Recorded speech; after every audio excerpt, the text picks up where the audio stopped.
Another day, another basketball stories na naman ang pagkukwentuhan natin.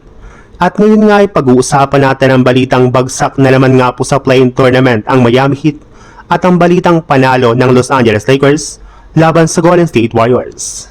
Dahil nga po sa pagiging inconsistent ng Miami Heat buong season ngayong taon ay tuluyan na naman nga po silang bumagsak sa ika-10 seed sa standings ng Eastern Conference. At ang masakit pa dyan, manalo o matalo nga po sila sa kanilang mga susunod na game ay hindi na nga po sila makakaangat agad sa playoffs. Ibig sabihin, isa na naman nga po silang ganap na play-in team ngayong season.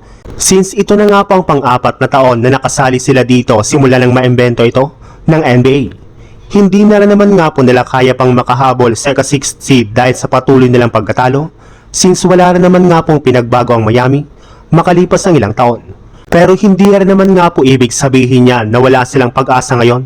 Gayong bagamat sawang-sawa ng kanilang mga fans sa pinagagagawa ng kanilang team bawat taon ay hindi para naman nga po huli ang lahat para makapasok sila sa playoffs. As of now nga po ay kailangan nilang makaangat-angat ng konti sa play-in tournament para magkaroon sila ng pagkakataon na makakuha dito ng home court advantage. Kapag nakaangat pa nga po sila sa 7 seed o 8 seed ay kakailanganin nilang naman nga po nila ng isang panalo para makasigurado ng pwesto sa darating na playoffs. Magkakaroon rin nga po sila ng dalawang tsansa o buhay sa play-in. Kaya hindi pa rin nga po dapat mawala ng pag-asa ang mga fans ng Miami Heat dahil patuloy pa rin nga po itong lalaban ngayong season.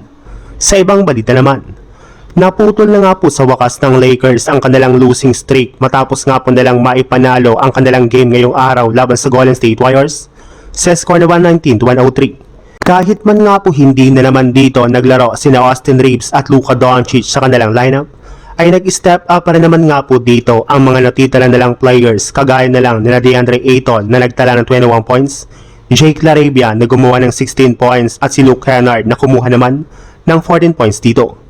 Gumalaw na rin naman nga po dito si LeBron James na kumana ng 26 points sa kanyang 11 out of 17 shooting sa field goal. Kasama pa dyan ang kanyang 7 rebounds, 11 assists at ang kanyang plus 19 pagdating sa efficiency ratings. Sinamantala nga po talaga ng Lakers ang kanilang game laban sa Warriors para makakuha ng panalo at maibalik ang nawalang momentum ng kanilang kupunan. Nakita rin naman nga po sa naging laro ng Lakers ang vintage performance ni LeBron bilang isang first option, kung saan hindi nga po ito nag-hesitate na gumawa ng tira at sumalaksak sa ilalim ng basket.